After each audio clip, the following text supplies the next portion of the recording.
เราควรเข้าเทรดช่วงใดจึงจะสามารถเก่งกำไรได้หรือว่าเข้าเทรดได้ดีที่สุด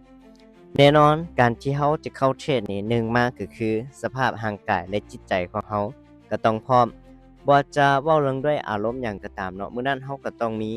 สติกับตัวเองอืมมีระบบแผนที่ดี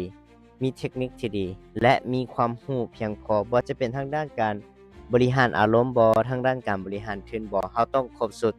ก่อนที่เราจะเทรดได้ดีนั้น แต่ถ้าว่ามื้อใดก็ตามที่ว่าอารมณ์ของเราหงุดหงิดอารมณ์ของเรารู้สึกว่าเมื่อยแน่นอนเราเข้าตลาดไป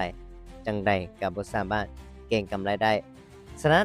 เวลาเข้าเทรดที่ควรดีก็คือสภาพร่างกายและก็จิตใจของเราก็ต้องพร้อมและต้องบวกกับเวลาของตลาดอาสุกจะเข้าช่วงที่ประมาณ6โมงเช้าหา8โมงและ12โมงหา2โมงตอนช่วงและ11โมงกลางคืนหา1โมงกลางคืน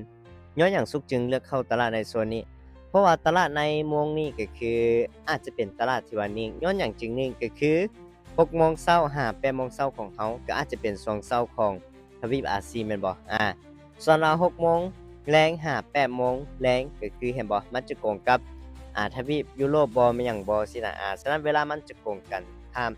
ฉะนั้นในช่วงตอนเช้านี้หลายคนก็ออกไปเฮ็ดเวียกทางยุโรปก็หลายคนก็ เข้าไปพักผ่อนหย่อนใจเพราะว่าส่งแรงเลยเดะฉะนั้นในตลาดนี้นิ่งฉะนั้นโอกาสที่เราจะเก่งกำไรนี่มีหลายเลยส่วนว่าตอนช่วยก็ยังจึงเลิกเทศ11โมงหา2โมงคือกันตอนช่วยคือกันช่วงนี้เป็นช่วงที่ทวีปอาเซียเฮาพักกินข้าวสวยแต่ทวีปยุโรปเขาเจ้าแน่นอนเขาเจ้าก็ช่วงที่เข้านอนก็คือตอนดึกเห็นบ่และช่วงสุดท้ายก็คือช่วงตอนดึกก็คือช่วง11โมงหา1โมงกลางคืนย้อนหยังจึงเข้าช่วงนั้นเพราะว่าเป็นช่วงที่ว่า ทวีปอาซีเฮาพักผ่อนแล้วทวีปยุโรปเขาเจ้ามากินข้าวสวยมันจะโกงกันข้ามกัน